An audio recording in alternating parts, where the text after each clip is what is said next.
Wis kula tak malan kula seneng mbek Imam Syafi'i.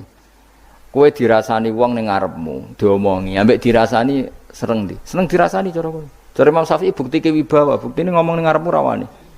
Jadi Imam Syafi'i itu rileks urip.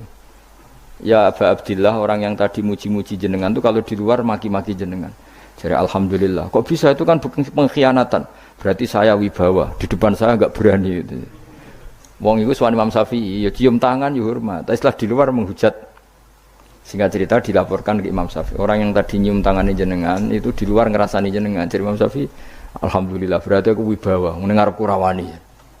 Ya dianggap enteng saja. Terus ada orang misoi Ja'far Shadiq. Sayyid Ja'far Shadiq itu Sayyid putune Nabi, orangnya soleh alim, gurunya Abu Hanifah.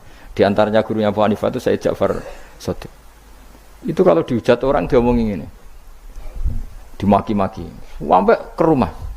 Pas mau masuk rumah, kamu masih ingin maki-maki saya? Iya, tak tunggu sampai selesai. Setelah selesai, sudah, sampun, sudah. Masih emosi orang, sudah. Kamu misoi saya berdasar apa yang kamu ketahui. Yang tidak kamu ketahui lebih banyak, maka saya tunggu. Terus izin sampai terus ketika ditanya, kenapa engkau sabar ketika jenengan saya pisui? Orang ini akhirnya tobat, mencium tangannya, mencium lututnya. Jawab saya Ja'far Shadiq ini. Aturahu tu'sokurhan, aturahu yu'sokurhan. Kowe ora paham kalimat itu, tapi tak terangkan ben dadi wali. Kowe roh pangeran, ya tahu. Sing durakani pangeran tuh banyak enggak? Yang maksiati pangeran tuh banyak enggak? Ya banyak. Lah yo pangeran sing di langit bumi wae dimaksiati, apa meneh terima aku. Akhirnya terus. Jadi orang-orang soleh itu cara berpikir itu di luar kapasitas kamu. Apa ya? Mereka itu hanya Allah, taunya itu hanya Allah. Aku kan enggak egois, harga diri. Mana ada agama berdasar harga diri itu kalau dalam bahasa Arab disebut hamiyatul jahiliyah, itu gengsi apa? Jahiliyah. Makanya ketika saya berkali-kali cerita itu, ada seorang ulama dipanggil tetangganya, nom. Setelah sampai situ, sudah kembali, saya tidak butuh kamu. Setelah sampai rumah dipanggil lagi, sudah kembali lagi sampai 3 kali. Ulamanya tetap ceria, tetap nyaman. Ketika ditanya, kenapa engkau tetap nyaman? Wahai pemuda, kamu itu tetangga saya. Kata Allah dan Rasul, nak kue iman be Allah Rasul kon ngapiki tangga. Lah kon ngundang aku ya teko. Ya seneng wong nuruti perintahnya. Ketika kamu nyuruh saya kembali, ya saya kembali. Memang itu keinginan kamu. Kue tanggaku, aku kon nurut be tangga. Aku ora urusane mbek kowe. Aku mau nyaman mbek perintahnya. Nangis pemuda tadi itu tobat. Kalau kamu kan warga diri, orang kok dipimpong. Ini gak bakat wali blas. Jadi orang dulu itu nyaman. Karena yes, pikirannya namung Allah Subhanahu wa ta'ala. Umar bin Abdul Aziz itu termasuk khalifah paling soleh setelah periode sahabat. Itu mau kapundhut itu sewantai semua. Ketika keluarganya menangis, kenapa kamu menangisi saya? Ya karena engkau mau mati. Memangnya kalau mati mau kemana aja? Ila khairi madhubin ilaih, kezat terbaik.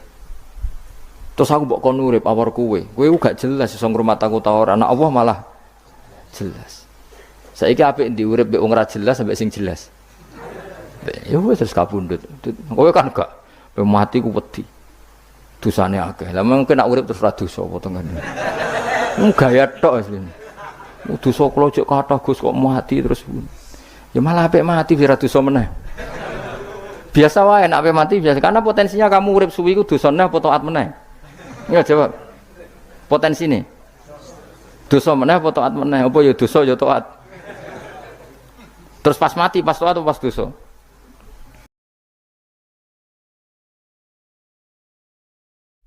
Assalamualaikum warahmatullahi wabarakatuh.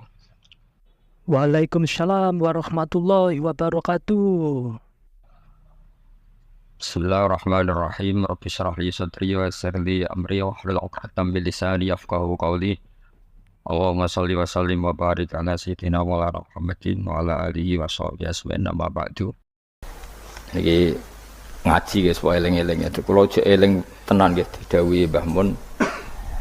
Kalau ingat betul kalau didhawuhi Mbah Mun, wong iku ra iso niru pangeran. Mergo pangeran iku la yaqulu wa la yashrabu. Eling-eling. Terus wong iku ra iso niru napa? Pangeran. Pangeran kan mboten dahar, mboten minum.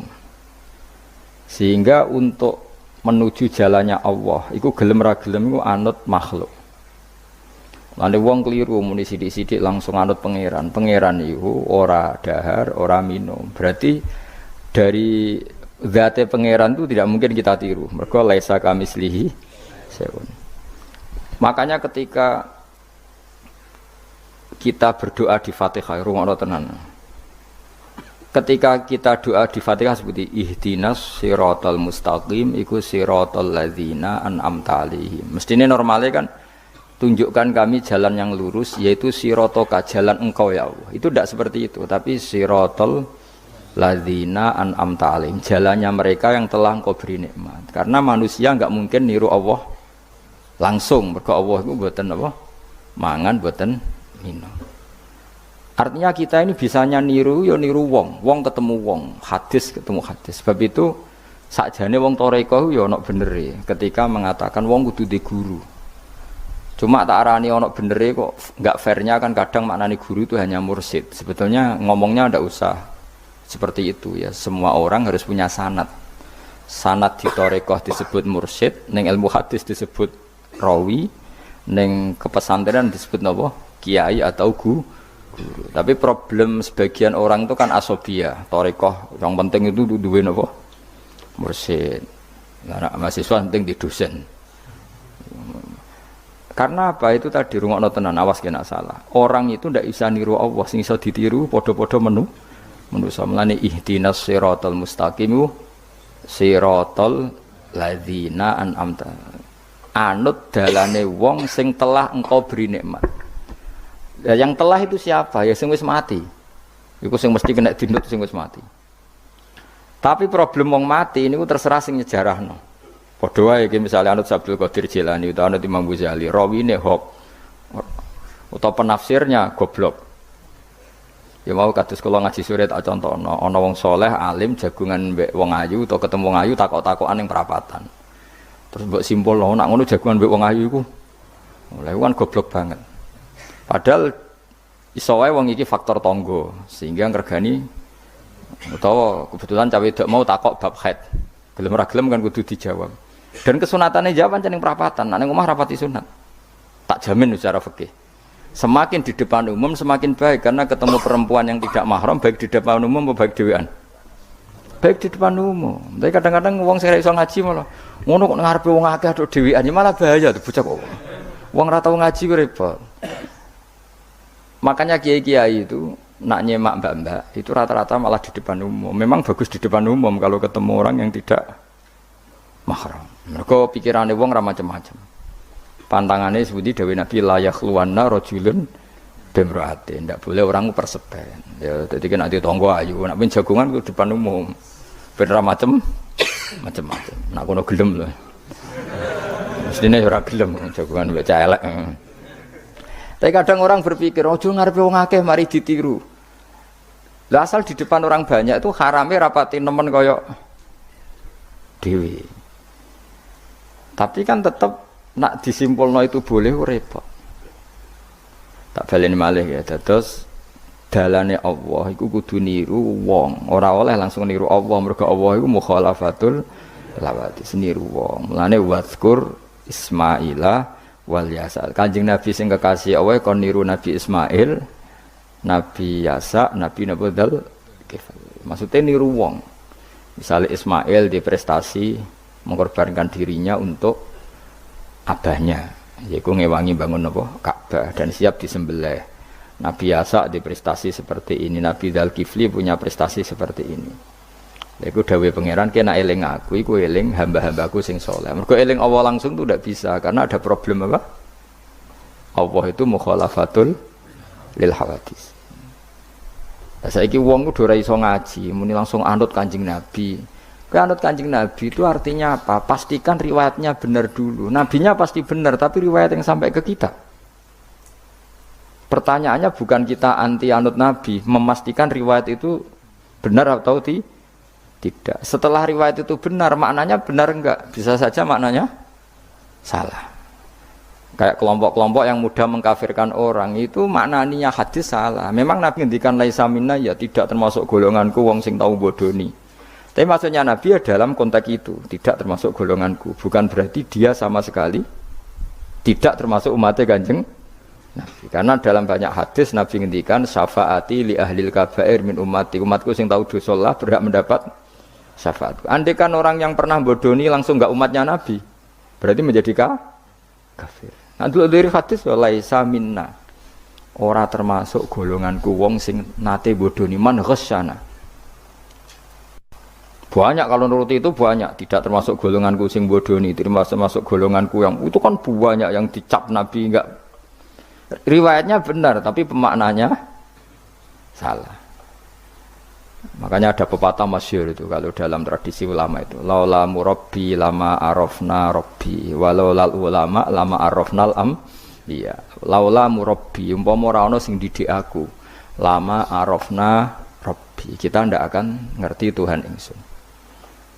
Ya jadi misalnya kowe urip ning alas gak ana guru gak ana apa rom yo wit iki pahit wit iki manis nah, banyu iku nyegerno kan ngono-ngono tok kowe roh pangeran kondi saja.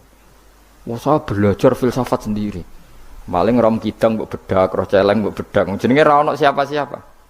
Mulane laula murabbi lama arafna rabbi. Jadi kita tahu Allah barokah para murabbi, wong sing didik. Sehingga hubungan kita dengan Allah itu ya nurut sing didik. Nggih jenenge laula murabbi lama arafna Rabbi. Terus nomor loro walau lal ulama lama arafnal anbiya. Andai kan ndak ada ulama, kita juga gak ngerti Nabi. Kowe kok sithik-sithik sunah Rasul hadis sing nerangno sapa? Misale ki ngerti Nabi ku nak sujud. Iku ngene, kowe jare sapa? Iku sangka sallu kama raaitumuni sholli sahabat nyekseni sujude Nabi. Tabiin nyekseni sujude sahabat. Tabiin nyekseni sujude para tabiin terus sampai kula ngerti sujude Mbah Mun niru Mbah Zubair, niru Mbah Karim Lirboyo, terus niru sampai Mbah Hasyim niru Mbah Mahfud. Mbah Mahfud niru sing aran Anatut Thalibin Nabi Bakar Sato.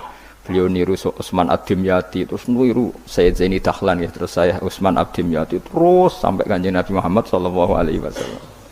Mulane walau lal isnad laqala man sa'a mas. Andai kan tanpa sanad, maka orang akan ngomong sekena. Karena itu agama. Sehingga Allah orang ngendikan ihdinas siratal mustaqim siratoka tapi ngendikane siratal ladzina. Kita harus ngikuti orang. Orang itu siapa yang bisa diikuti? An'amta alaihim yang telah engkau beri nikmat. Lah saiki wong udah ora ngerti ngaji ngene iku. Pokoke anut Nabi. Karena kalau anut Nabi secara 100%, misalnya ke sisa niru nyun sewu, misalnya sisa niru hal tertentu. Sesuai nak serampangan, saiki sampe nak bedheki. Kowe saiki misale wis iso niru Nabi salat qobliyah. Wis qobliyah niru Nabi, cingkrange wis anut Nabi. Wis misale, terus ba'diyah wis niru Nabi. Nanti kalau agama itu ndak ada riwayat. Nabi uripe ning Mekah Madinah, kenapa kamu ndak urip ning Mekah Madinah? Misalnya pertanyaannya seperti itu. Maka yang ini terus panjang. Nah, memperdebatkan seperti ini itu tidak ada dulu ulama. Mulai dulu enggak ada memperdebatkan seperti ini.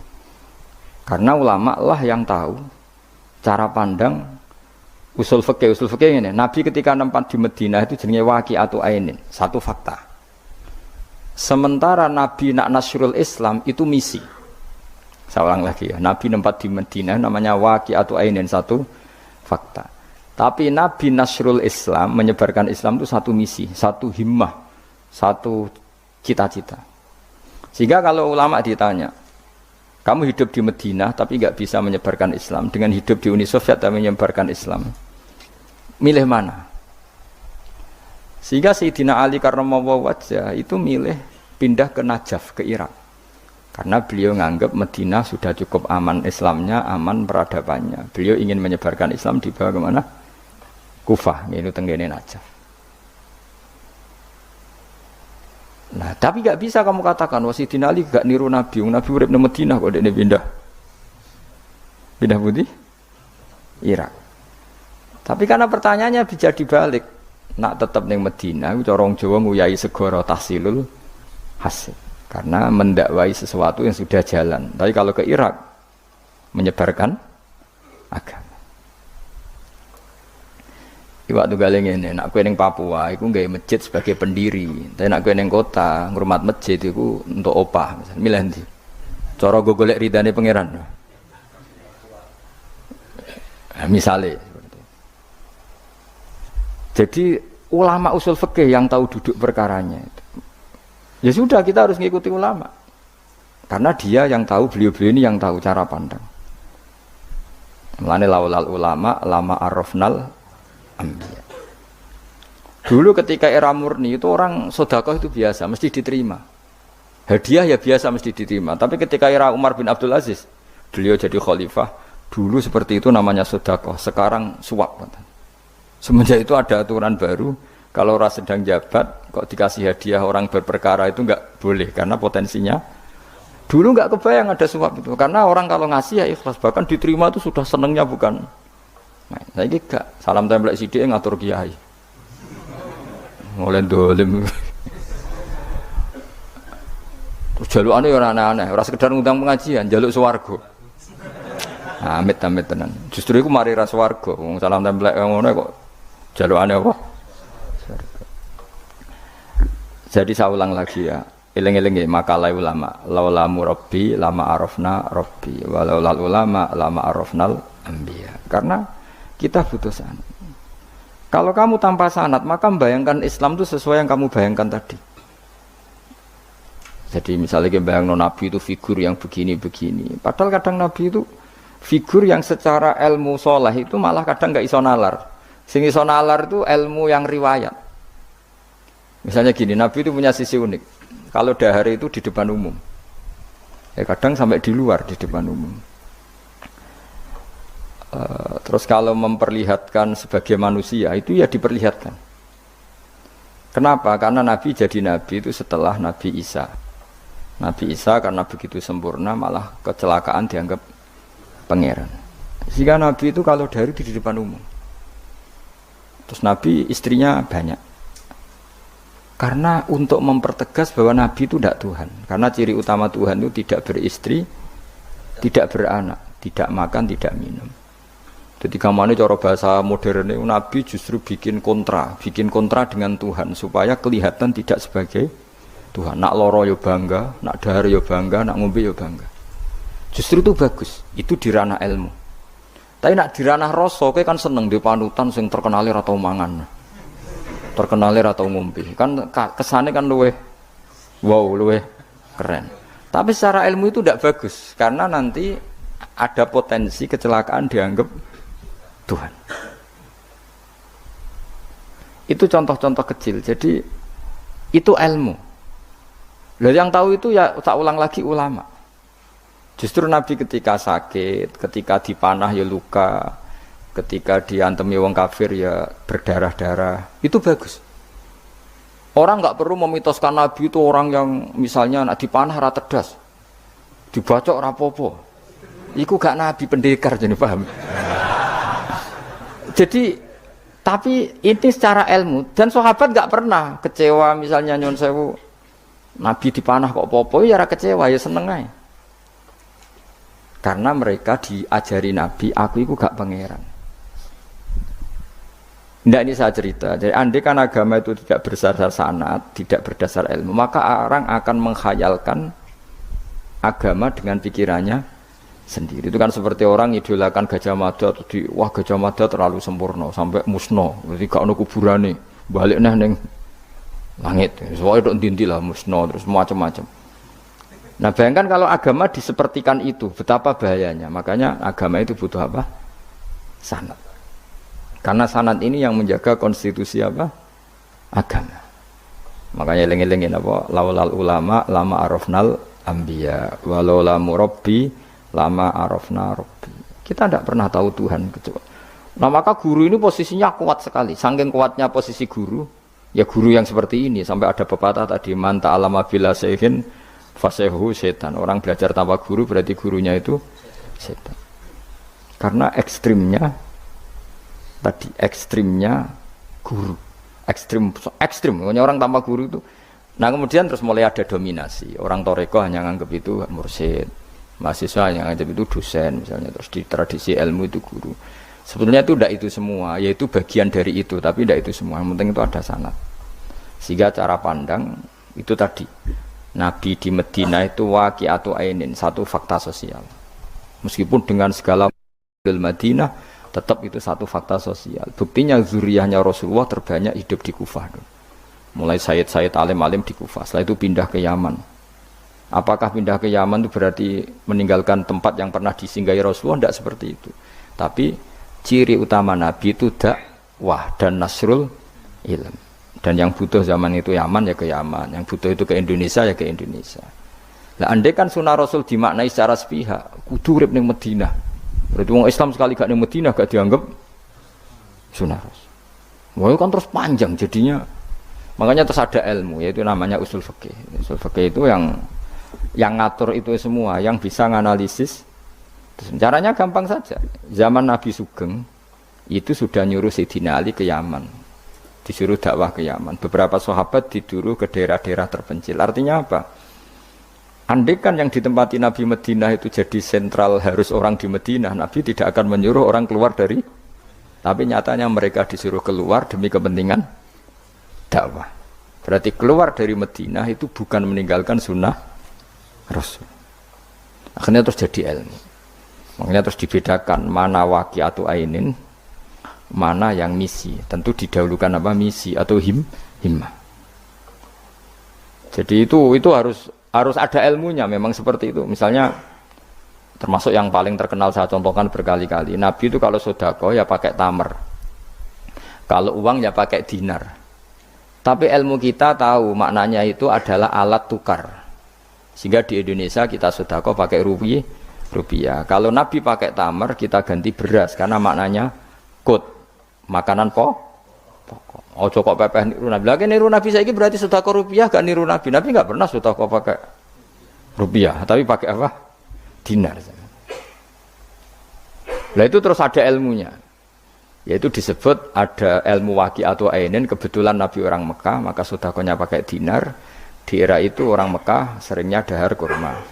Terus itu semua dimaknani kut sama alat tukar apa? Kut sama alat tukar. Sekarang alat tukar rupiah ya berarti sedekahnya rupiah. Kalau zakatnya dulu makanan pokok di Mekah ya kita zakat pakai makanan pokok di Indonesia. Maknanya beras. Itu ya ulama lagi yang tahu itu ulama. Lan eling-eling ihdinas siratal mustaqim iku siratal ladzina, jalannya mereka yang telah engkau beri nikmat. Karena kalau langsung anut Allah anut apa? Anut Kanjeng Nabi misalnya, terus sanatnya gimana coba?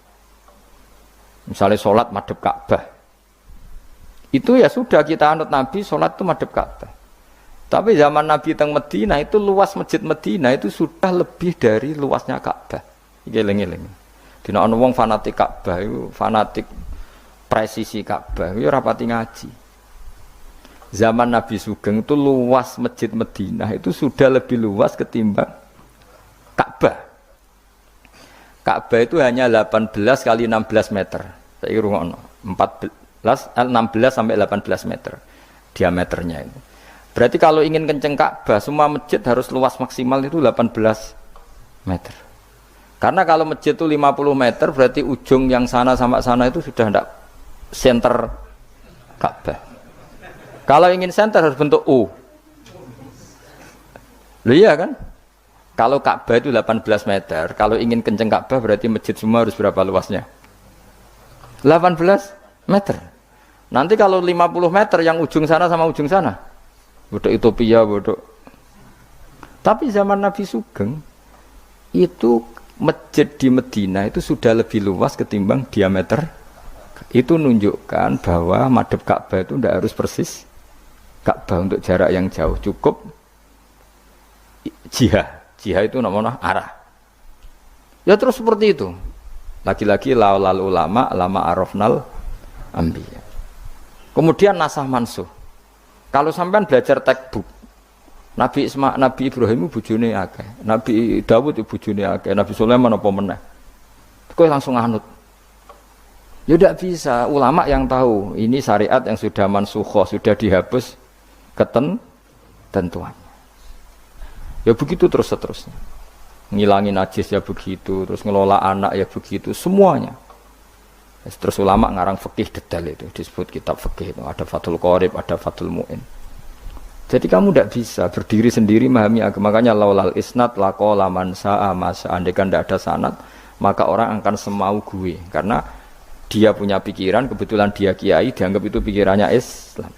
Dia punya pikiran, kemudian dia mubalek pas acara Islam, dikira itu pikiran, padahal pikirannya juga ada orang ngomong, kiai sekarang harus kaya, kalau nggak kaya nggak dihormati. Mana ada target Islam ingin dihormati?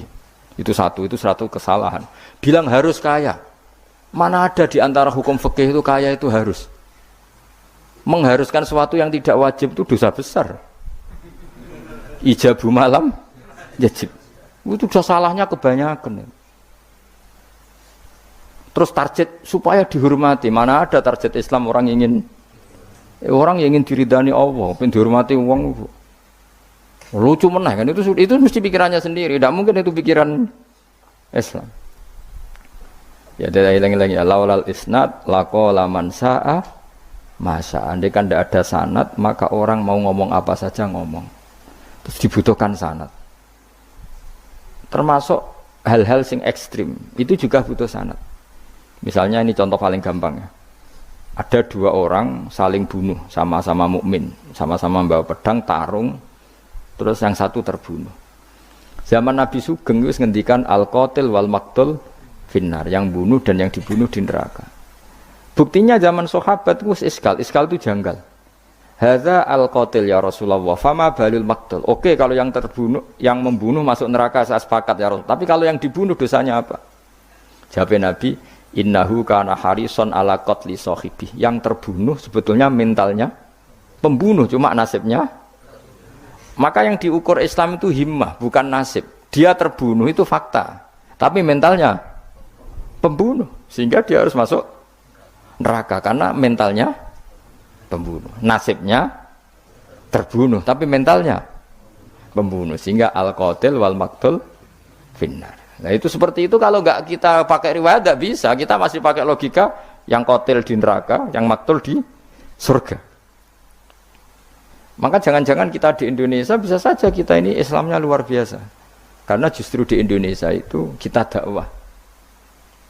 Makanya di guyonan kiai terkenal itu, ini kisah nyata tapi jadi guyonan, tapi nyata.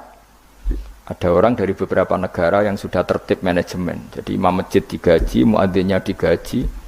Bahkan sekedar muadzin itu bawa BMW kalau mau ke masjid. Singkat cerita si kiai-kiai ini, ulama-ulama internasional ini datang ke Indonesia, di Surabaya pas itu tepatnya, bangga. Imam di sini dapat apa? Tidak dapat apa-apa. Betul nggak dapat? Iya nggak apa-apa. Imam akbarnya saja nggak dapat apa-apa. Wah mereka cerita, wah kalau di kita digaji gini. Karena negara sudah peduli sama imam masjid, sama imam musola gini. Nah, setelah dia bangga sama kiai Indonesia digaji.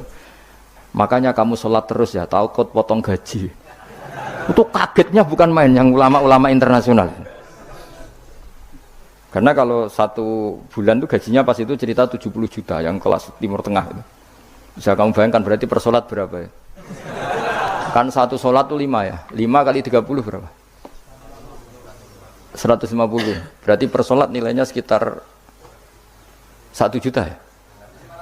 500.000 ya? Berarti kalau nggak sholat 2 kali, potong 1 juta. Oh kagetnya bukan main ketika digojlok ulama Indonesia. Makanya kamu sholat terus ya, takut potong. Akhirnya Indonesia khair, Indonesia bagus kan ya. Mergo ora usah napa? Ora usah gaji. Meskipun ya mutang-mutung bolak-balik gitu. Nah ini cerita, yaitu guyonan, tapi itu masuk akal. Jadi kita ini jangan, kadang-kadang kita ini merindukan Indonesia kayak negara-negara di sana yang imam masjid diapresiasi oleh negara, muadzin diapresiasi, itu oke. Mungkin pada sisi negaranya bagus karena ngurus orang-orang soleh. Di sisi orang solehnya yang masalah karena mengganggu ikhlas. Jadi kayak wong kiai disuwani wong ayuhin. Wong ayune delok kiai jari ibadah, kiai ini sing masalah nek mendelok terus. Jadi ya jari delok wong alim kan ibadah, sing masalah sing wah repot tuh. Ya kayak tadi, Negara berbuat baik sama kiai, misalnya kiai digaji gini, negaranya baik karena ngurmat kiai, tapi kiai tergantung gaji ini yang mulai masalah. Itu yang tahu ulama, lagi-lagi ulama. Makanya saya itu sama ulama itu hormatnya Masya Allah. Saya itu dulu Mbah Mun itu tidak pati suka sama apa-apa di manajemen. Termasuk saya dulu pernah tanya, kenapa beliau kurang suka misalnya yatim piatu dititipkan di satu manajemen. Jawabnya Mbah Mun itu lucu. Aku kepengen wong manut hukumnya pangeran, misalnya yatim ya kewajibannya yang keluarga. Ngono iku ngelatih wong lali kewajibane. Ya ngelatih orang lali kewajiban. Jadi misalnya saya punya kakak meninggal, anaknya misalnya yatim, atau punya adik meninggal, anaknya yatim. Agama ini kan punya aturan, kewajiban pertama pada ibunya, pada pamannya, pada keluarga dekatnya. Tapi lalu era modern itu, tentu yang bikin yayasan yatim piatu itu bagus, karena niatnya menampung yatim piatu. Oke, itu bagus, niat yang bagus. Problemnya di keluarga yatim tadi. Dari terbiasa merasa itu punya kewajiban ngurmat ponaan, gara-gara ada yayasan dititipkan. Berarti corong Jawa kulino tinggal gelanggang. Tapi tetap hukumnya Allah yang wajib siapa? Pak D, Pak L-nya. Tapi ketika ada yayasan dititipkan. Makanya kadang ada kebaikan itu bagus di yang bikin karena niatnya baik, tapi tidak bagus untuk yang kita. Karena terus nanti orang itu terbiasa meninggalkan apa? Kewajiban. Lalu itu bahaya, kalau ini begini terus itu bahaya. Bahayanya tadi, coba kalau dia di rumah keluarga, taruh saja gini, punya Pak D 3, yang peduli satu saja, itu sudah kayak anaknya sendiri, plus ada rasa, namanya sama ponaan itu ada rasa. Belum ada misanan, minduan, tetangga. Kira-kira dapat limpahan kasih sayangnya banyak mana daripada di yayasan? Banyak di keluarga. Meskipun yayasan itu ya bagus, tapi tetap tadi nggak boleh orang itu meninggalkan apa? Kewajiban. Itu cara berpikir ulama. Orang harus dilatih tanggung jawab terhadap kewajibannya sendiri.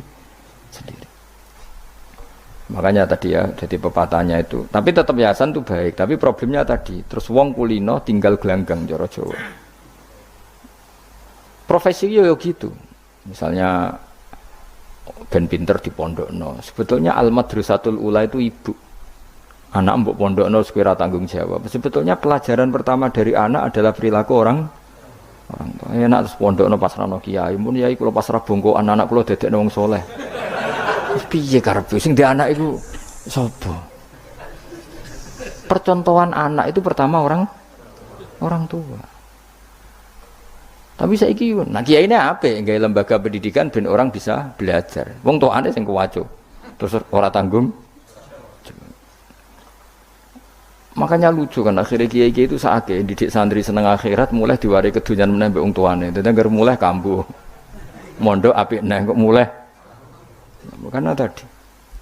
Ya saya ulang lagi ya. Jadi Allah itu layak kulu walayanamu walayasrob. Allah itu enggak tidur, enggak makan, enggak minum, sehingga enggak bisa ditiru. Yang bisa ditiru itu sesama manusia. Mulane wazkur Ismaila wal Yasa wadal kifal nabo ihdinas siratal mustaqim siratal ladzina an'amta alaihim. Maka ketika kita nanti masuk surga, tu faulaika ma'al ladzina an'ama Allahu alaihim minan nabiyyin wasiddiqin wasyuhada'i wassalihin wa hasuna ulaika rafiqo. Jadi enggak bisa kamu soleh sendiri itu enggak bisa. Karena kalau soleh sendiri pasti dipimpin khayal, itu tak jamin pasti dipimpin apa? Khayal. Sehingga harus ada sanad. Makanya laulal isnad laqala man sa'a ma sa'a. Andai kan enggak ada sanad, maka orang mau ngomong apa saja diomongkan. Makanya kita butuh napa? Butuh sanad. Terus kalau terusakan ya. Terus nanti Rabbus samawati wa ma min ilahin illallahul wahidul qahar. Rabbus samawati. Pangeran iku sing pangerani pira-pira langit wal ardi lan bumi. Wa malan perkara bainahuma an antarane samawat lan ardh. Al azizu turdat sing menangan, al ghalibu sing kang menangan ala amri. Ing atase urusane Allah. Al ghafaru kang akeh nyepurane li auliyaihi maring pira-pira kekasih Allah. Kul ngucap sira Muhammad lahum maring para kafir Mekah zaman iku huwa nabaun azim. Huwa utawi iki iku nabaun azim. Huwa utawi ikilah Quran misalnya. Huwa utawi ikilah Quran iku nabaun cerita azimun kang gedhe. Antum kang utawi sira kabeh andu saking Quran iku muriduna iku mengo kabeh. Ail Qur'anu kesehute Qur'an alladzi kang ambak tukang cerita ingsun kum ing sira kabeh fi iklan ladzi. Wajib tu lan teko ingsun kum ing sira kabeh. Fihi napa fihi nu? Wajib tu kum fihi. Wajib tu lan nekane ingsun kum ing sira kabeh fi dalam Qur'an fi maklan perkara la ya alamu. La ya'lamu kang ora den kinawri apa ma ila bi wahyin. Wa wa qauluhu ma kana liyamin ilmin bil malil ala iku nabaun azim. Ku cerita yang besar.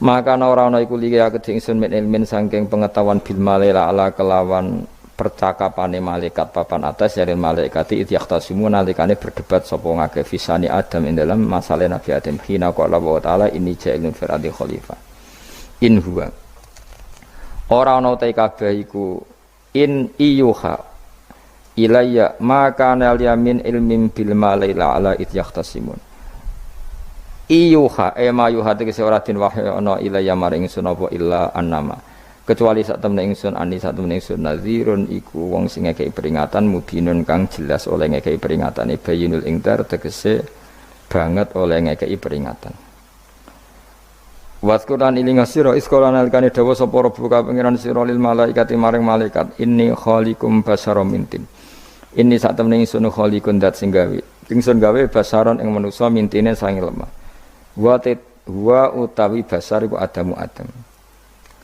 Faida sawaituhu mongko nalikane wis nyempurnana ingsun hu ing Adam. Atmam tu tegese nyempurnana ingsun hu ing Adam. Wa nafakhtu lan yub ingsun ajra itu tegese melakoni ingsun fi ing dalam Adam min ruhi saking roh gawean ingsun.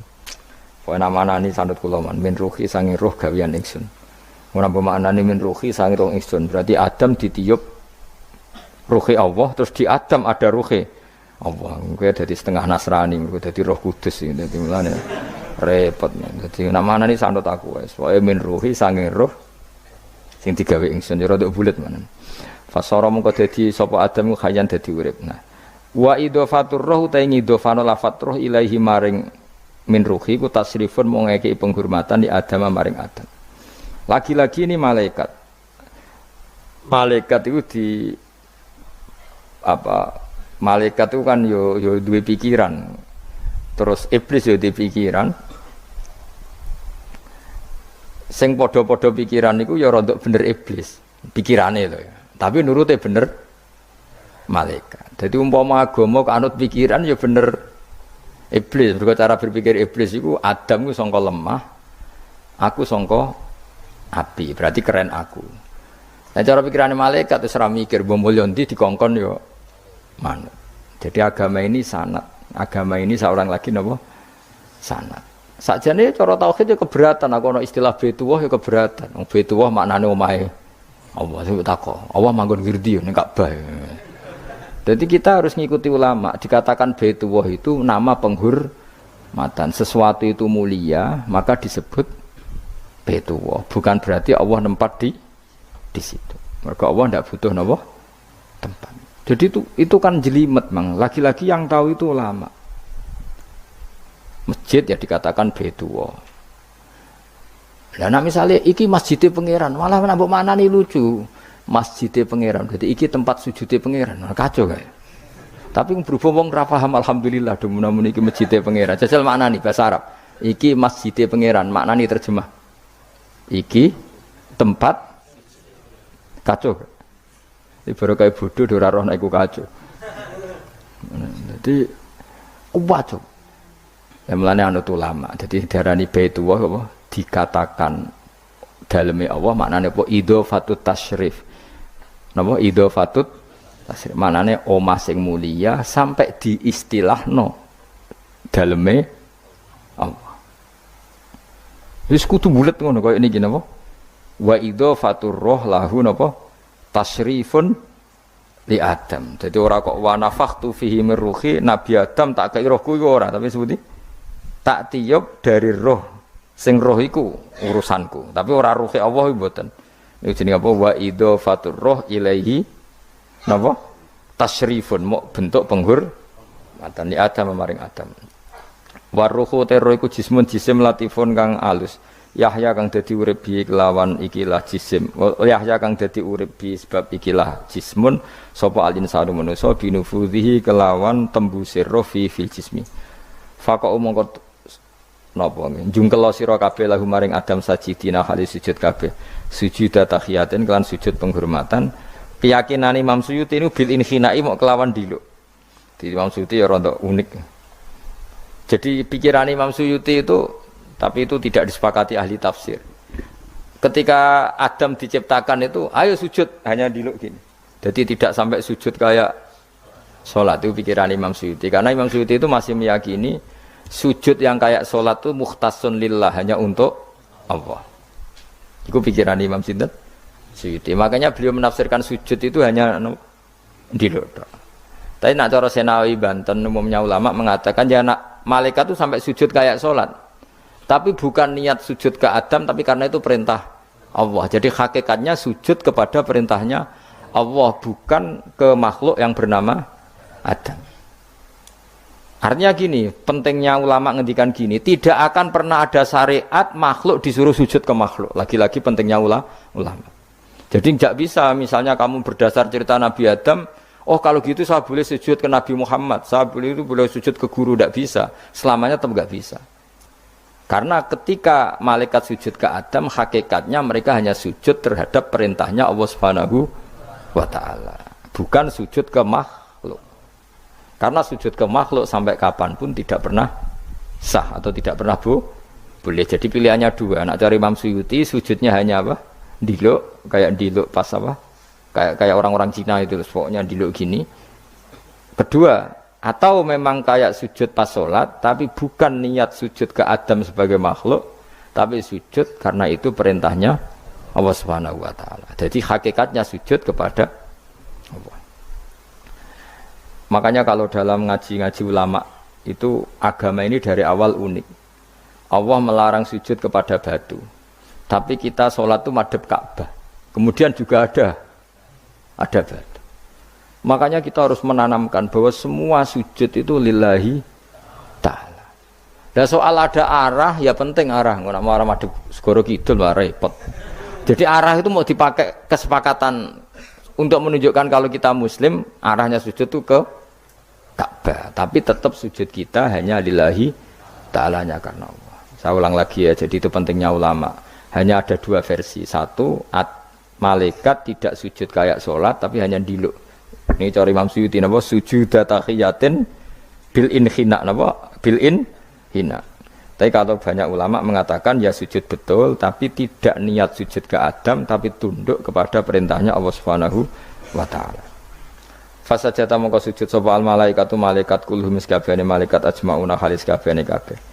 Fihi ku tetep ing dalam dawuh kulluhum ajmaun takkidani utawa ana taukid loro yaiku kulluhum dan ajmaun illa iblis kecuali iblis. Wa ta iblis ku abul jinni ku abul jin. Karena ana sapa iblis ku benal malaikat ya antarane para malaikat. Istakbara sombong sapa iblis wa kana lan ana sapa iblis minal kafirina setengah sange wong sing kafir kabeh fi ilmillahi taala ing dalem ilmune Allah taala. Kala dawuh sapa wa taala ya iblis wa iblis ma manaka mau te apa iku makna ngalang-alangi apa maka ing sira. Antas juta ento sujud sira lima maring perkara kholaktu kang gawe ingsun biadaya kelawan tangan loro ingsun. Manane kelawan kekuasaan ingsun.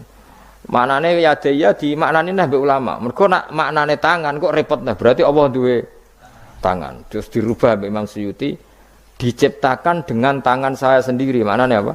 Tawalli itu tegese nguasani ingsun khalqahu ing gawe Adam. Jadi Adam tak bikin sendiri.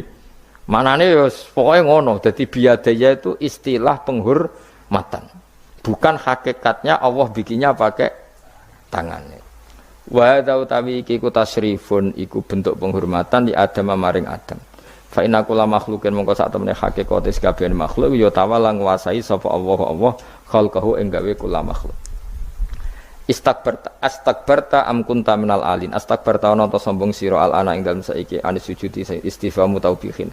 Am kunta ana ta sira minal alin setengah sangge wong sing sombong-sombong kabeh.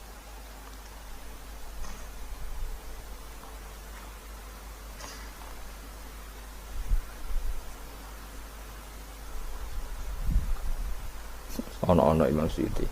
Am kunta ana ta sira menal alin saking sing sombong kabeh mutakabirin tegese sing sombong kabeh. Fatakabarta mongko sombong sira anis sujudi sang sujud. Terus likaunika krana anane sira iku minhum setengah saking wong sing kumo luhur. Kala ngucap sapa iblis ana khairu minhu.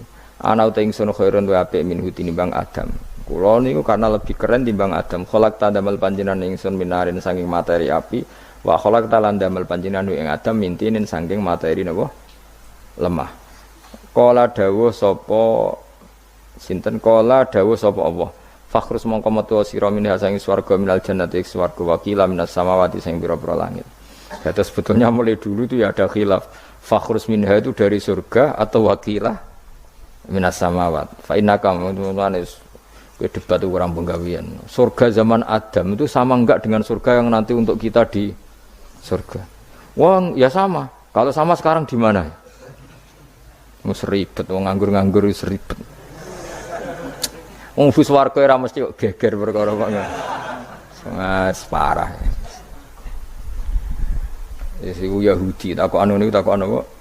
Yahudi. Kanjeng Nabi nanti takok wong Yahudi, Muhammad nak langit bumi ku sok ben hancur pas kiamat. Terus manusa sing mati mulane Adam sementara ditakok endi? Jadi kan nak takok ngono mirip sapa? Mirip Yahudi. Nak mirip Sugair apa? Nak mirip ngamure.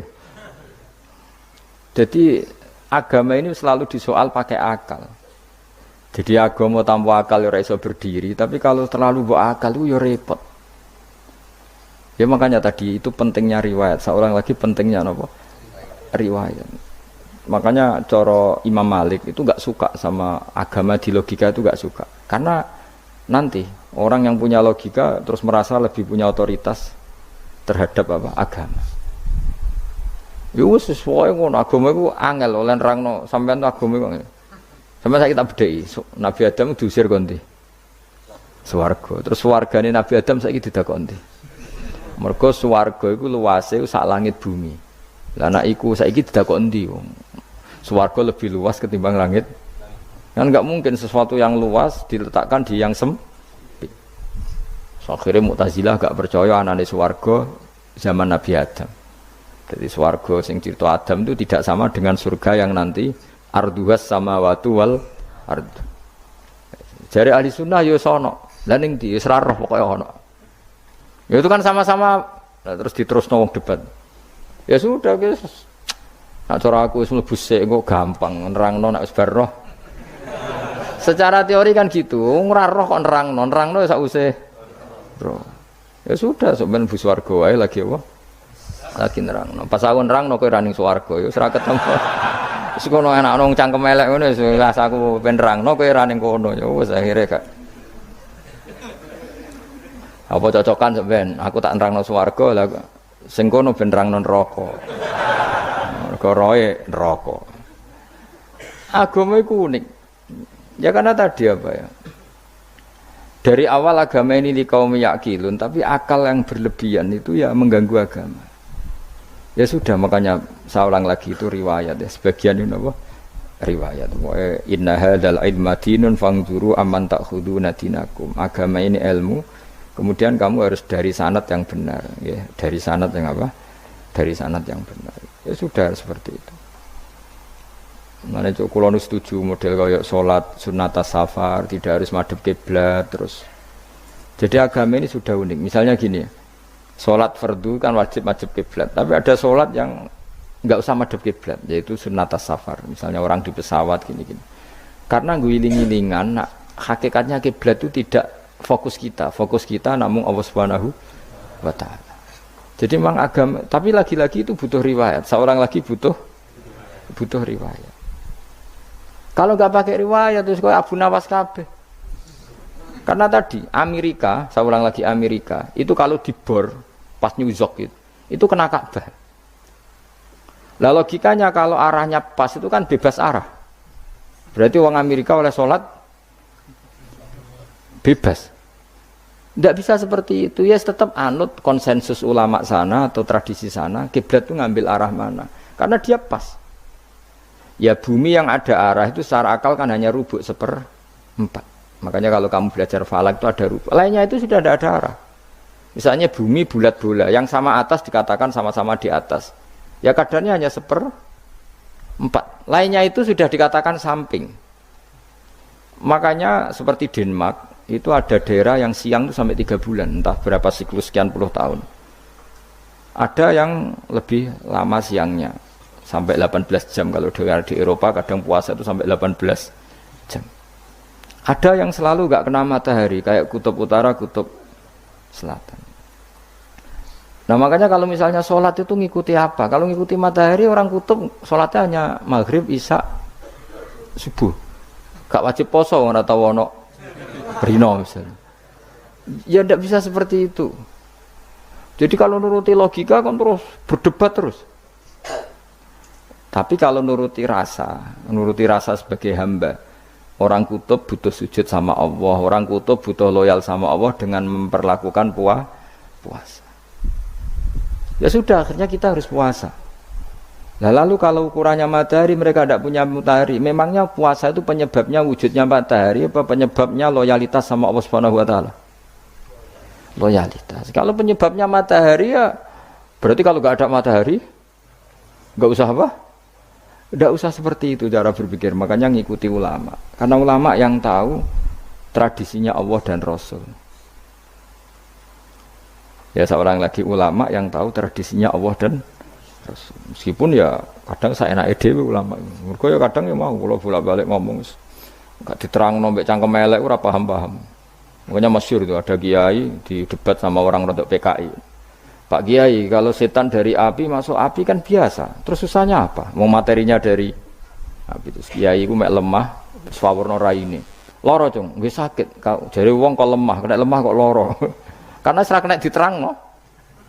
Manusia materinya kan dari tanah, berarti kena dipendem urip-uripan. Piye aja? Ya loro ya, lah ya jare kok lemah kok dipendem ning lemah kok. Karena dijelaskan pakai lisan yang baik gak paham-paham. Sebenarnya kita ini ingin selalu baik, tapi ada orang-orang diterangkan cara baik-baik itu. Wah. Kayak misalnya ana wong kondo, Gus kula niku bojo kula cerewet ngene-ngene, apike kula pegat dicereweti bojo mbek diarani duda iku lara ndi?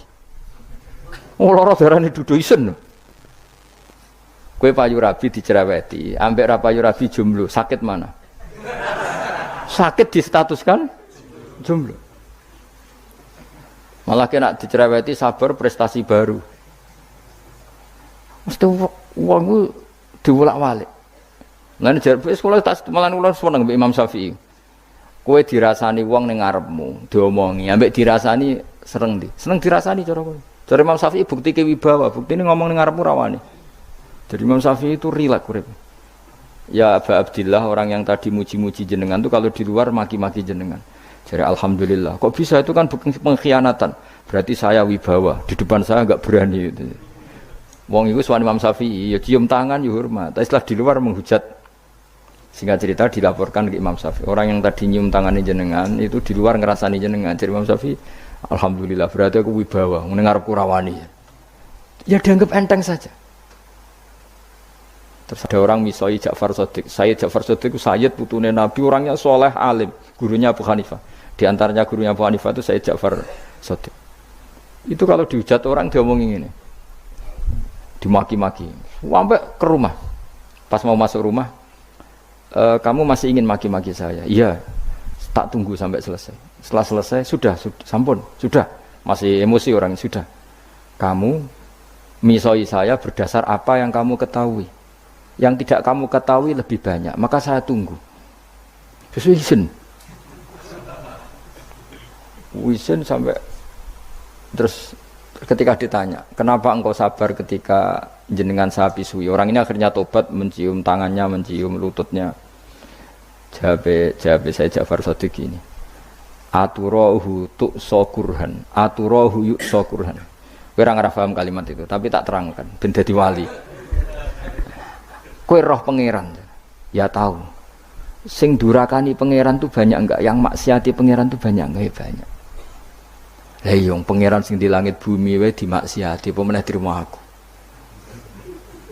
Akhirnya terus. Jadi orang-orang soleh itu cara berpikir itu di luar kapasitas kamu. Apa ya? Mereka itu hanya Allah, taunya itu hanya Allah. Aku kan enggak egois, harga diri. Mana ada agama berdasar Harga diri itu kalau dalam bahasa Arab disebut hamiyatul jahiliyah, itu gengsi napa? Jahiliyah.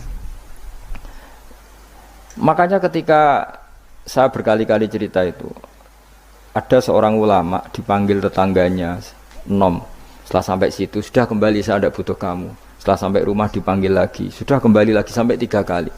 Ulamanya tetap ceria, tetap nyaman. Ketika ditanya, kenapa engkau tetap nyaman? Wahai pemuda, kamu itu tetangga saya. Kata Allah dan Rasul, nak kue iman be Allah Rasul kon ngapi tangga, lah kon ngundang aku ya teko. Ya seneng wong nuruti perintahnya. Ketika kamu nyuruh saya kembali, ya saya kembali. Memang itu keinginan kamu. Kue tanggaku, aku kon nurut be tangga. Aku ora urusane mbek kowe. Aku mau nyaman mbek perintahe Allah. Nangis pemuda tadi itu tobat. Kalau kamu kan warga diri, orang kok dipimpong. Nek gak bakat wali blas. Jadi orang dulu itu nyaman. Karena pikirannya namung Allah Subhanahu wa ta'ala. Umar bin Abdul Aziz itu termasuk khalifah paling soleh setelah periode sahabat. Itu mau kapundhut itu sewantai seneng. Ketika keluarganya menangis, kenapa kamu menangisi saya? Ya karena engkau mau mati. Memangnya kalau mati mau kemana aja? Ila khairi madhubin ilaih, ke zat terbaik. Terus aku mbok kon urip awar kowe gak jelas iso ngrumat aku ta ora. Anak Allah malah jelas. Saiki apik ndi urip mbek wong ora jelas sampai sing jelas. Ya wis kapundhut. Kowe kan gak mati ku wedi. Dosane akeh. Lah mengko nek urip terus ora dosa apa tengene. Gaya tok asline. Dosa kula jek kathah Gus kok mati terus. Ya malah apik mati ora dosa meneh. Biasa wae nek apik mati biasa karena potensinya kamu urip suwi ku dosane apa taat meneh. Ya jawab. Potensi ini. Dosa meneh apa taat meneh? Apa ya dosa ya taat. Terus pas mati, pas taat atau pas dosa?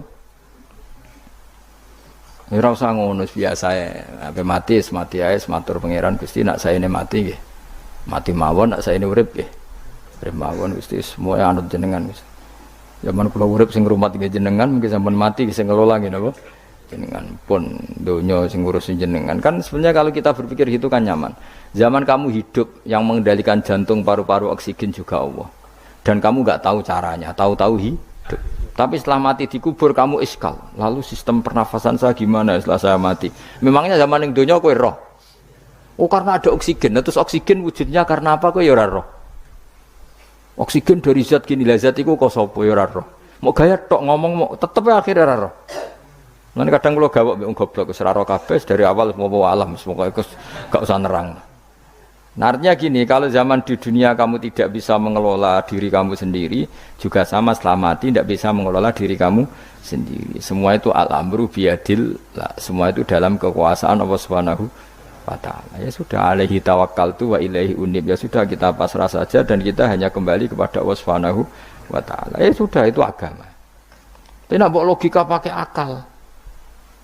Wah itu orang mati itu sudah nggak bisa apa-apa, sudah jadi tanah gini-gini. Ya, masa catekar yang ngerti, jadi tanah itu tidak bisa apa-apa. Tapi masalahnya kita ini dikendalikan oleh zat yang bisa mengelola semua. Yaitu Nabi Adam diciptakan juga dari tanah. Ya sudah, hanya berdasar riwayat itu yang kita akhirnya meyakini setelah kita mati juga bisa hidup lagi. Menurut terus nong. Fakhrus minha, qala dawu sapa ta'ala fakhrus minal jannati. Nah kita memiliki Imam Suyuti ya aneh niki radi fakhrus minal jannati khilaf.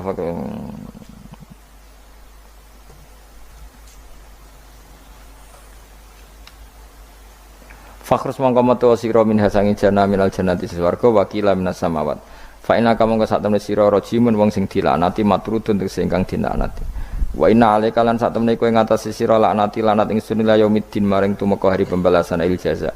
Kala ngucap sapa iblis rabbi do pengiran ingsun fang fir mongko kula aturi ngekeki tempo panjenengan ingsun ila yaumi batun maring dinane dintangekno sapa manusa inas. Kala dawuh sapa fa inna ka mongko sak temene sira iku minal mudharin saking wong sing dikai tempo ila yaumil waqtil ma'lum tumeka maring dina sing ditentokno. Waqtan nafkhatil ula wektu tiupan sing pertama. Kala ngucap sapa iblis fa bi izzati ya mongko demi kehormatan panjenengan la ukhwiyanna iktine bakal nyesatno ingsun hum ing para manusa ajmain halis kabehane kabeh. Jadi iblis wis bersumpah akan menyesatkan semua manusia. Iki rasa kuwatir, iblis iku yo dhaif, iblis ya lemah. Nyatane yo kowe tetep ngaji jalalan. Berarti ora sukses menyesatkan. Kodang di kowe iblis. Yo kodang sampeyan, dikon ra ngaji tetep ngaji. Dikon paham tetep ra paham. Berarti iblis iki enggak keren apa? Betul, saya setiap melihat orang sholat itu menyaksikan kekalahan apa? Iblis.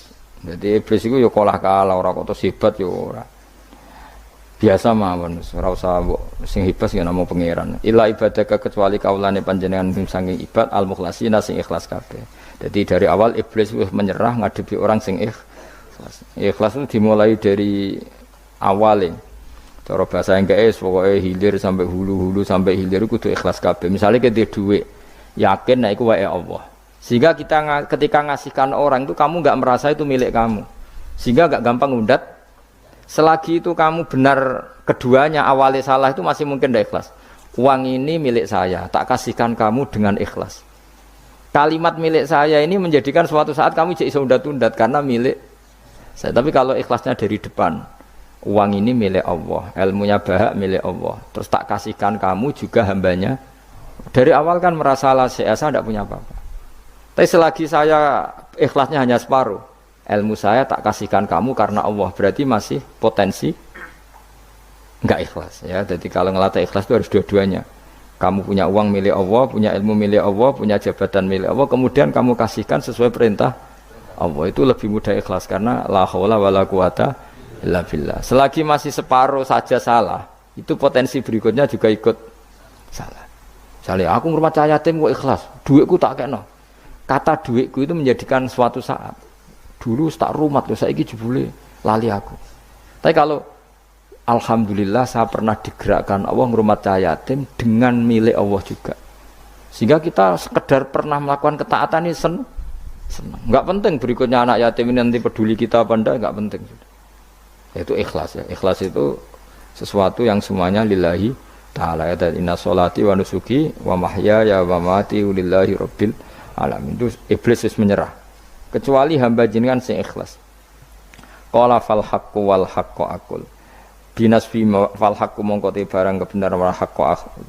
Binasbihima kelawan nasabnya fal haqqu wal haqqu wa rafil awal wa nasbisani.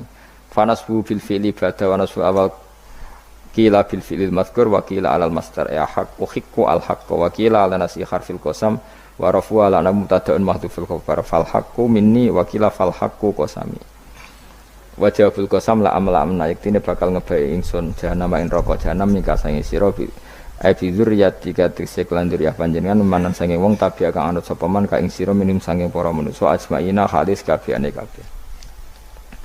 Niku mun bakasan-bakasane nahwu wis pokoke sampean maca kena kira kita napa qala fal haqqu wal haqqu napa aku mun liyane niku kira ae macam-macam wonten sing napa nasab rofa ana sing nasab pokoke niku kados khilaf-khilaf niku la'am nayaktine bakal ngebae ingsun jahanam nama ing neraka jahanam nika sing sira bidzuriyatika kelaman anak turun sira wa mimanan sange wong tabi kang anut sapa man ka ing sira minim sange anas ajmaina halis kabehane kabeh. Kul ngucap sira Muhammad ma as'alukum orang njaluk ingsun kuming sira kabeh alaihi ing atase iki ala tablighi risalati tegese ing atase nyampekno utusan min ajrin saking opah apa wae julin tegese opah ajrin maknane julin wa ma'ana lan ora ana saking utawi ingsun menal mutakallifina iku wong sing memaksakan kebenaran kabeh. Maksudnya mutakallifina memaksakan kebenaran sampai tak rewangi bohong tak rewangi rekayasa ilmu taqawilina tegese wong sing gawe-gawe kabeh Al-Qur'an ing Qur'an min tilqai nafsi saking sisi awak dhewe ingsun. In huwa ora ana te Qur'an ilmal Qur'an ora ana te Qur'an iku illa zikrun kecuali dadi kehormatan atau dadi zikir atau dadi nasihat. Aidzatun tegese dadi nasihat lil alamina kedhe wong salam kabeh.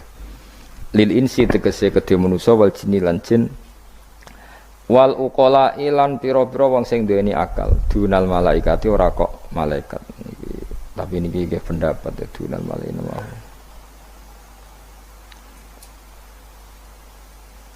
maksudnya Quran itu memperingatkan orang supaya dari tidak soleh menjadi soleh sementara malaikat mesti napa soleh jadi enggak perlu diperingatkan dengan apa Quran tapi niki niki pendapat Imam Suyuti. Banyak ulama yang mengatakan malaikat pun butuh Quran karena untuk tasyrif, untuk satu kehormatan. Kan masyhur itu khilafnya ulama. Apakah malaikat itu termasuk umatnya Kanjeng Nabi Muhammad SAW? Ada ulama yang mengatakan cara pandang Nabi diutus itu untuk mensolehkan yang tidak soleh atau mensolehkan yang potensi tidak soleh. Kan orang itu ada dua. Ada yang memang tidak soleh disolehkan. Ada yang potensi tidak soleh. Sebetulnya sudah soleh tapi potensi juga tidak soleh, terus disolehkan. Nah malaikat ini kan tidak berpotensi maksiat, sehingga nggak butuh nabi. Saya ulang lagi, malaikat itu kan nggak mungkin tidak soleh, selalu soleh, berarti nggak butuh nabi.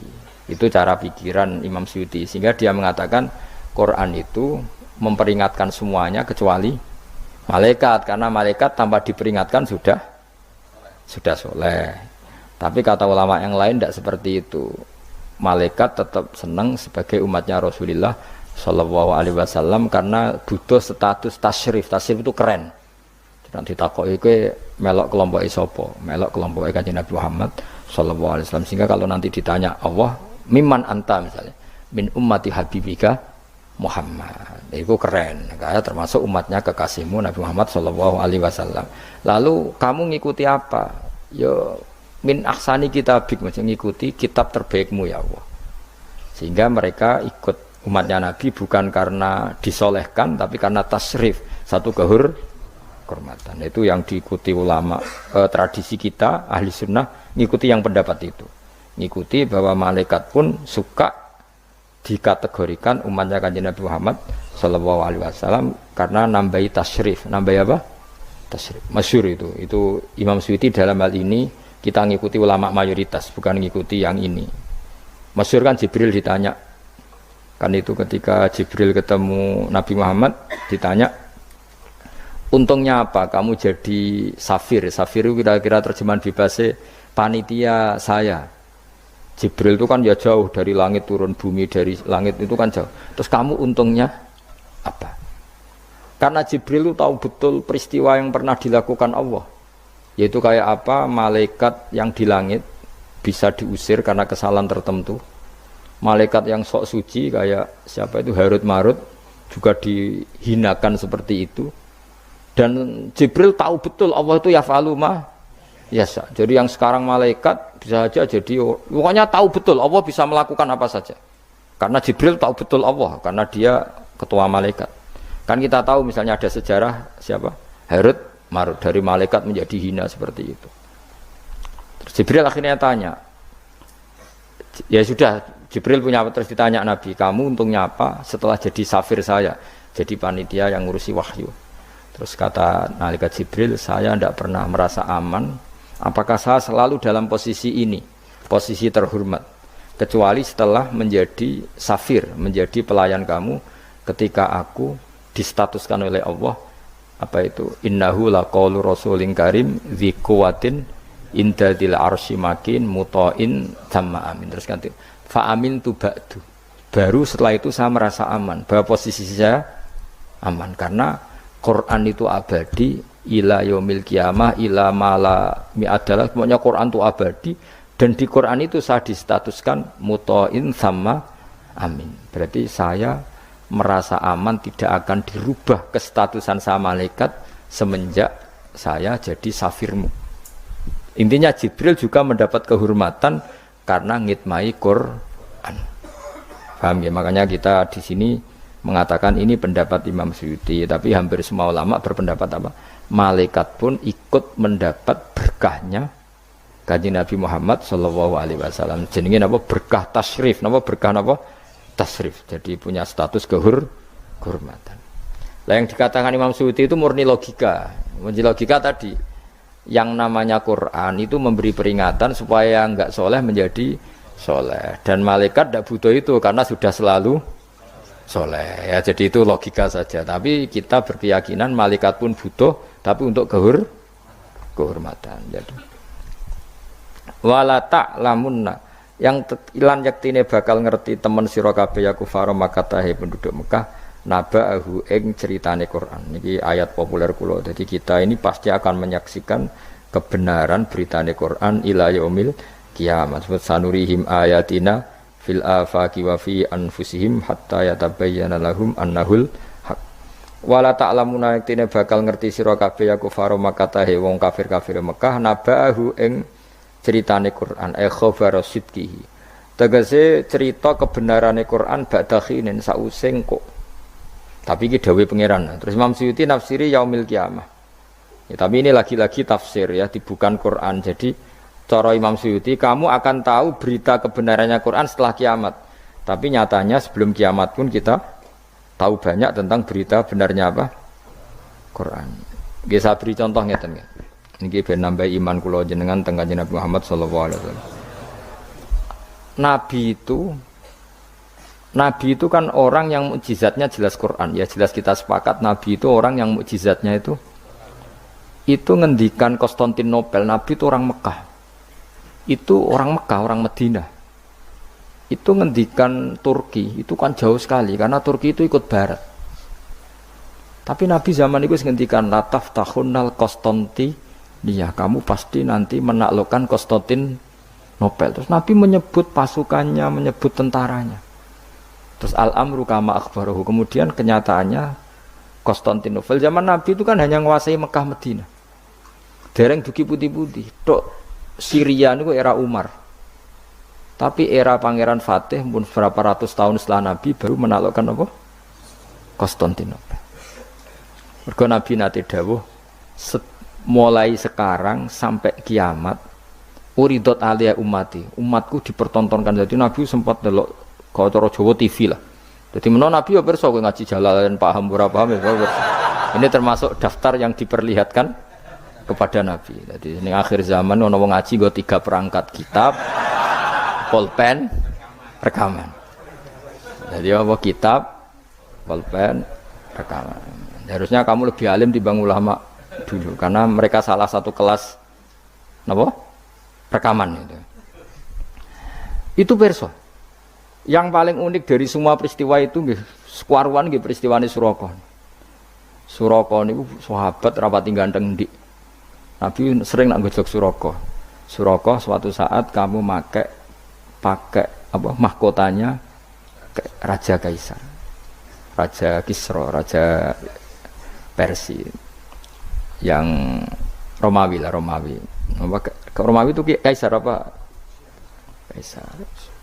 Singkat cerita Ka'ab itu seorang ahli kitab, penginjil. Dia itu ada zaman Nabi, namanya Ka'bul Ahbar itu ada zaman Nabi. Makanya di Dibak sering ada Al-Hadis Susani An Yasar bin Atok An Ka'bil Ahbar. Nabi lahirnya di Mekah sudah benar, hijrah ke Madinah sudah benar. Tapi Ka'ab itu masih gak mau iman karena dia baca di Taurat itu ada kata-kata wa sultanuhu bisam. Pusat pemerintahannya itu, jadi pusat pemerintahan Islam itu di Sam. Karena Nabi wafat itu sebelum ada pusat pemerintahan di Sam. Sam itu ya Syria, Lebanon, Israel. Bareng era Sayyidina Umar, Sam itu ditaklukkan Umar. Terus akhirnya sebagian pemerintahan itu pusatnya di Sam, terutama era Muawiyah.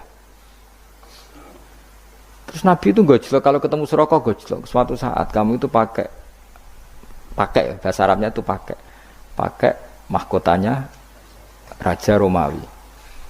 Singkat cerita dia ikut perang. Nabi pun wafat. Ikut perang, lala rajane keplayu. Mahkotane ceblok. Lala sing nemu iku tinggu. Ya ora pantes wong ndek maksudnya. Digojlok wis sahabat-sahabat. Setelah dipakai didelok sahabat digojlok mergo elek ora pas. Terus dikonyoplok mbek Umar. Itu harus kamu copot dan nanti mau diletakkan dikasihkan ke Baitul Mal. Nanti uangnya dibagi. Masyhur terus Suraka protes, bukankah Rasulullah ngendikan di depan umum bahwa yang pakai ini saya. Jawab Umar, innama qala laka Rasulullah litalbisaha wa lam yakul litamlikaha. Nabi hanya ngendikan kamu nanti yang pakai. Nabi tidak ngendikan kamu yang punya. Terus dicoplok. Lu bisa kamu bayangkan kejadian itu puluhan tahun setelah Nabi wafat, tapi Nabi ngendikan itu detik. Yang mengalahkan itu Umar. Nanti yang pakai mahkotanya itu. Coba misalnya saya ngomong kue, jebule Suraka mati sedurunge peristiwa itu. Kacau kan? Atau Umar meninggal sebelum penaklukan ini. Nabi itu ngendikan itu detik. Jadi Nabi ya perso, nak kowe sok ben ngaji Jalalain terus paham ra paham guyu perso kabeh. Nah, begitu juga penelitian keilmuan sekarang itu banyak yang mengarah mendukung makna-makna Quran. Meskipun kita tidak tahu detailnya, misalnya dulu ya, misalnya antara laut, air tawar dan air asin, bainahuma barzakhul la yabghiyan. Terus kemudian orang bilang barzah itu membran atau apa saja lah. Yang jelas itu ada pemisah, namanya apa?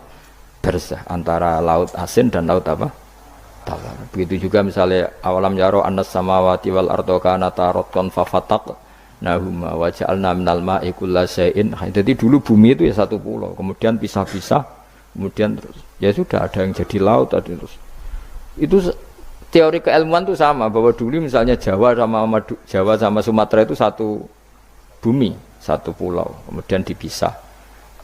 Pertama roton itu gantet, fafatak, nahuma, kemudian tak bisa.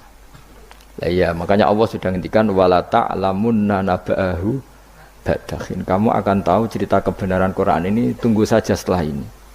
Nah kemudian hanya ulama yang mengatakan yaumal kiamah, tapi itu lagi-lagi itu tidak Quran. Quran hanya ngendikan ba'dakhin. Yang yaumal kiamah itu ngendikane ulama. Makanya kita harus paling gampang tuh hadis. Wis jelas tuh hadis. Pokoknya hadis tentang sosial. Suatu saat akan datang zaman qalilin ulama'uhu tapi kasirin. Wah, iku ora trimo bener banget ya. Yang ulamanya sedikit, tukang khutbah, tukang pidato maksudnya. Wah, guys, ora trimo bener banget.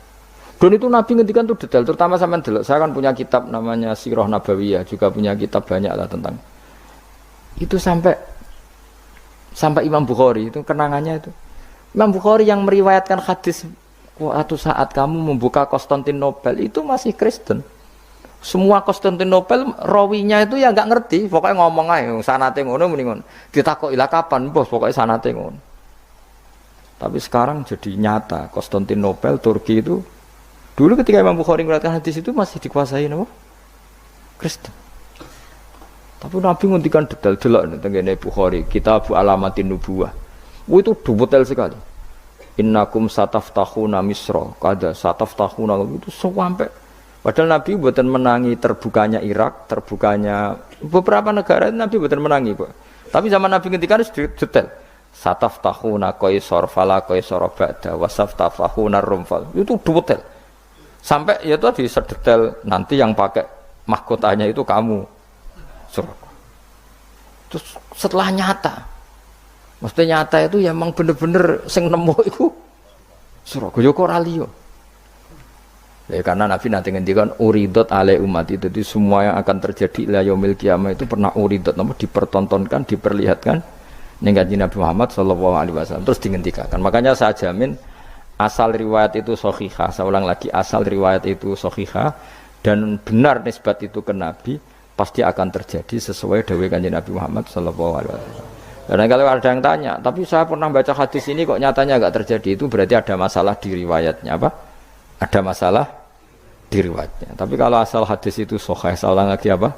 Itu pasti akan kejadiannya seperti itu. Ba'da khirin sa'use siji mongso yaumil qiyamah. Nggih, mohon maaf. Assalamualaikum warahmatullahi wabarakatuh.